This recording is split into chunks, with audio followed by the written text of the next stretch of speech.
It's Steph here from Pilates HQ and Pilates HQ Academy, and I'm just coming to you today to talk to you about saving time planning your classes. So if you're here joining me live, just pop live in the comments, and if you are catching the replay, pop replay. And I'm just using my mic, so I just want to make sure that it's all set up okay. So if you can hear me, just write in the comments that you can hear me and that my mic is working okay, and hopefully we'll be able to just get started. So again, if you're joining me live, pop live in the comments. If you can hear me, just let me know that you can hear me so I know that this is working okay. I'll do a little check. Okay, so perfect. Hear me. Cool.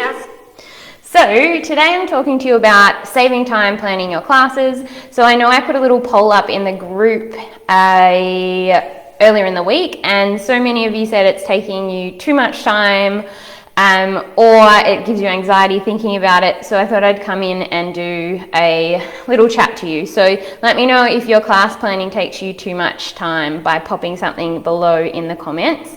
And I'm going to let you know a few... Hi Monica! I'm going to let you know a few tips so that you can save time. So my four tips here have a structure and key elements to your class, which I'll talk about in a moment. 2 is having some go-to exercise clusters and sequences that you include in your classes and build from there. 3 is understanding how to make your class flow, which is going to really help with what you go to next in your class. And 4 is trying to change the order of your exercises and the clusters that you teach. So let's go through those a little bit. So I talk about this quite a lot, and in my program HQ Academy we go through this structure. So the idea is that you understand and have a key structure for your classes. So key elements you want to include. So my basic elements that I include are the same in every class, and you might have a different structure. It's just important to have something so that you know basically how many exercises to put in, and then that's going to help you with planning out your class. So it's going to take a lot less time, but you're also going to know if you've got enough in there for your class. So my basic structure is pretty simple. And I know that when we teach Pilates, our exercises are different, and an upper body exercise also has other elements of other parts of our body in it. So I know that going in, but let me know if you have a structure in the comments. Say yes structure or no. What I include is 1, a warm-up. 2 is an ab series. 3 is upper body series. 4 is a lower body series. 5 is a full body series, and then I always include number 6, which is a mobility or stretchy kind of sequence. And then the amount of time that they go for depends on the length of class that you teach, and what you're putting in your class. So when it comes to planning your classes, you want to understand the flow. So let me know if you have a structure. Let me know if that sounds similar at all. I'm going to jump over to the reformer. So if you comment, I might not see it, but I'll definitely reply once I jump off the reformer. So we've got our structure. The next thing is having a key and go-to exercises, and then a flow. So what I want you to think about when you're planning your classes is your warm-up sequence. Now, some studios that you teach at, they might have a set way that you have to teach your class, a set way you start, a set way you end. So those parts of your class are going to have to be the same. Then it's about the flow that comes in between. So for me, I think about trying to have a few key sequences for my warm-up, and I teach the people in HQ Academy to have kind of 4 or 5 key warm-ups, and they all are in different positions. So one of the key warm-ups I might teach is a cat stretch. The cat stretch might be starting in this position on hands and knees, and from there moving into some exercises in that position. I might have another set of exercises where I start with footwork.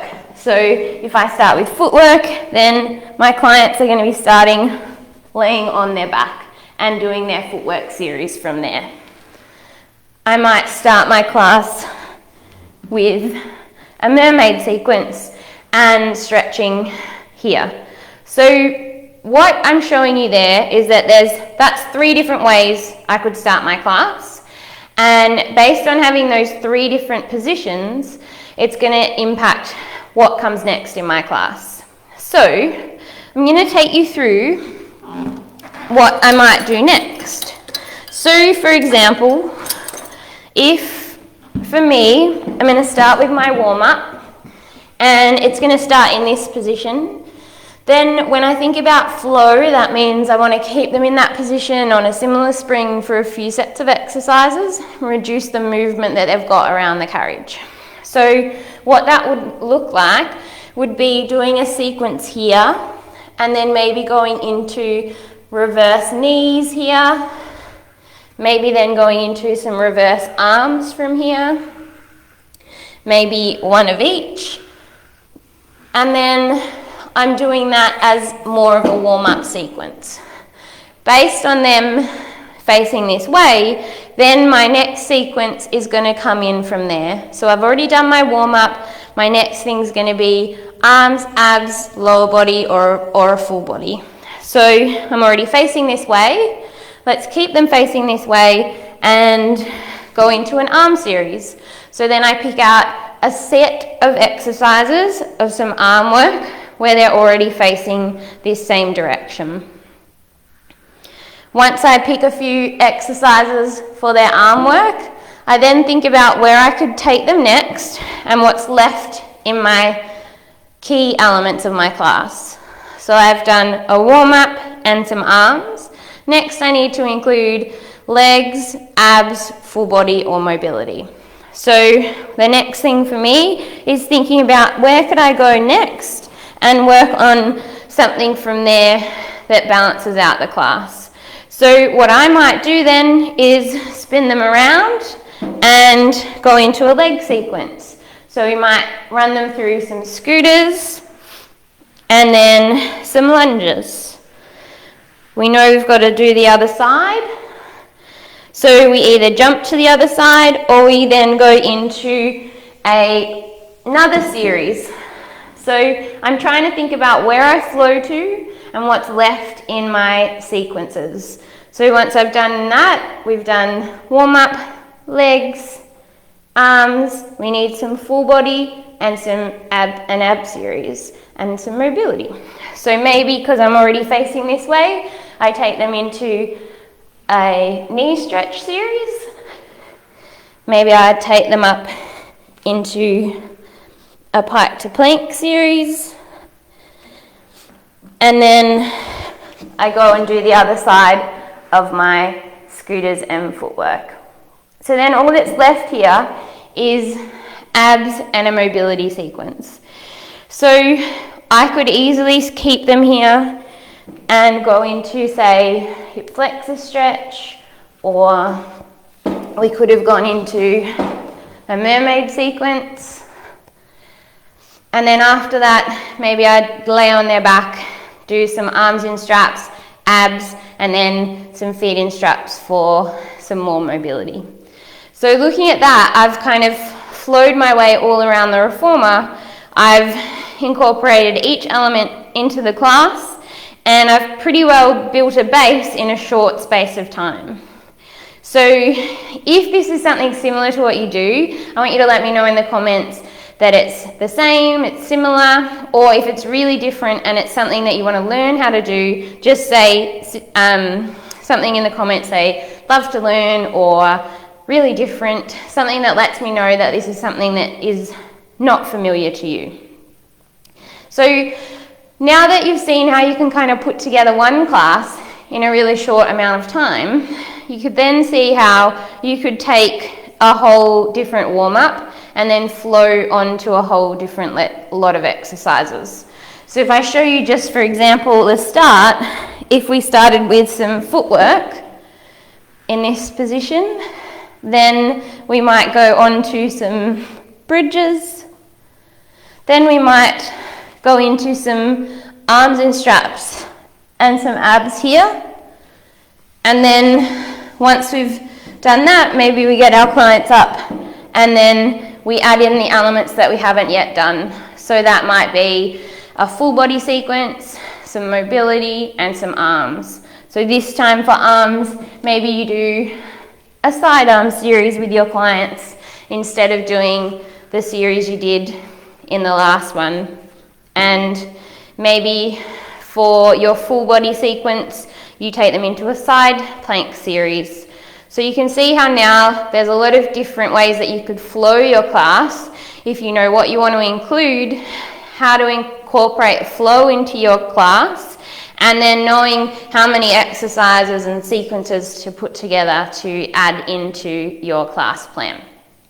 So hopefully that's given you a little bit of an idea of how to make a class flow, how having a structure and some key elements is going to make the process of planning your classes a lot easier, and how also having that and having different positions that you start your clients in is going to change the flow of the class, but also you're going to make the class really different for each of your classes because you will pick out different exercises to do. And in that, I'm not creating anything crazy or new, I'm just going through the repertoire that I already know.